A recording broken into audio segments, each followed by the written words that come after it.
Lady Macbeth in Acts 1 and 2.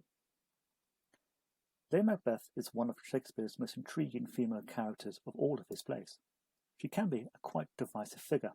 On the one hand, there's much to admire about her determination and tenacity, particularly given the context of the times, when women were in fact second-class citizens. On the other, there's no doubting that she's capable of cruelty and acts with naivety in believing that what happens in the past stays in the past. In effect, there are two Lady Macbeths in this play, the controlled and controlling woman of the first two acts, and the increasingly bewildered and lost figure of Acts 3 and 5. When we first meet Lady Macbeth in Act 1, Scene 5, her ambition and resolve make an immediate impact. Notice that her ambition is not so much for herself, but for her husband. She thinks that he should become king because he deserves it. After all, has he not recently defeated 2 rebel armies in defence of Duncan? Note also her language. She uses what is known as the emphatic tenor.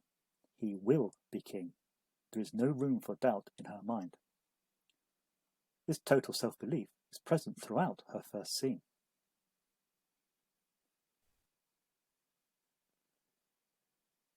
Such is her conviction that Macbeth should become king that she is prepared to sacrifice everything, even her very soul.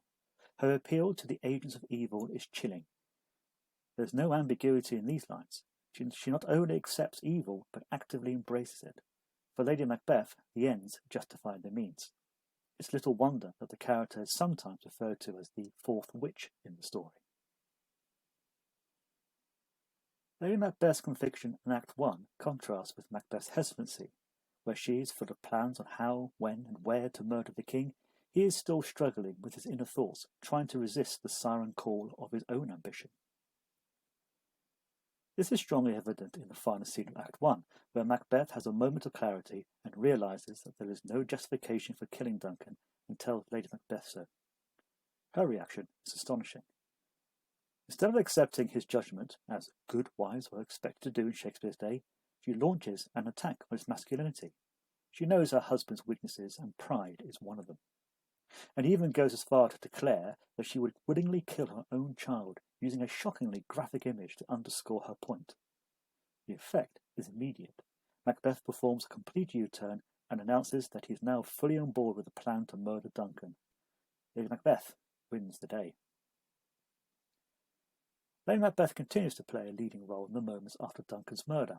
Again, where Macbeth is unsure and distracted, Lady Macbeth is all business and focus. There is a hint of humanity when she admits that she would have carried out the murder of Duncan herself had he not looked like her father, but this small chink in her armour is soon swept away by unfeeling, even callous pronouncements that a little water removes their guilt, alongside her impatient dismissals of Macbeth's own trauma. In retrospect, there will be a great deal of irony with her warning not to think too deeply about what they have just done.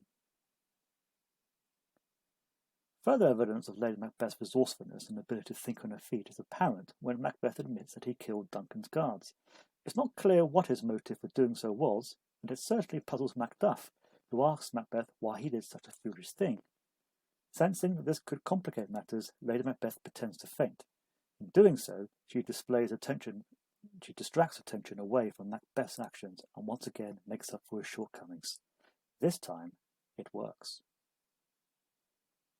By the end of the second act, then, Lady Macbeth's victory seems complete, with the achievement of her ambition.